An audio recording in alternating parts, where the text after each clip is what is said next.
Eyfin alın.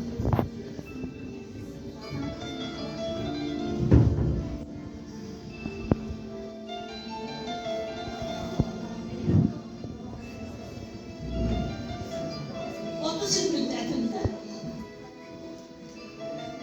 müharibə şəraitində və birinci Qarabağ, ikinci Qarabağ müharibəsində qeyri statistik rəqəmlərə görə 50 mindən artıq şəhid olmuşuq ölkə halinə bərabər.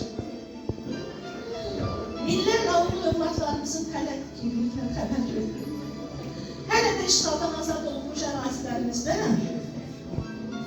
DNK analizləri aparılır.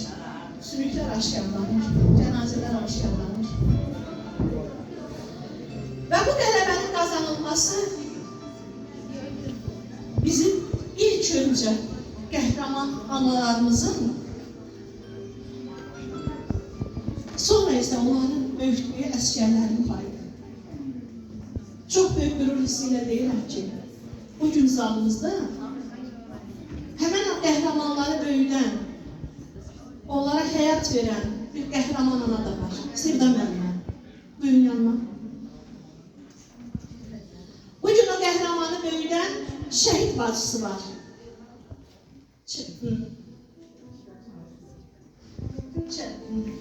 Şəfət xanım, buyurun yanıma.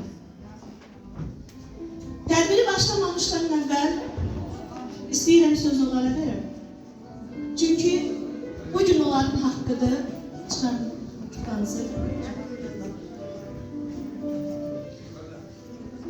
Əslində qələbə Sevda müəllimənin qələbəsidir. Qələbə Şəfət xanımın qələbəsidir. Qələbə bütün Azərbaycan analarının qələbəsidir. Qələbə bütün Azərbaycan müəllimlərinin qələbəsidir.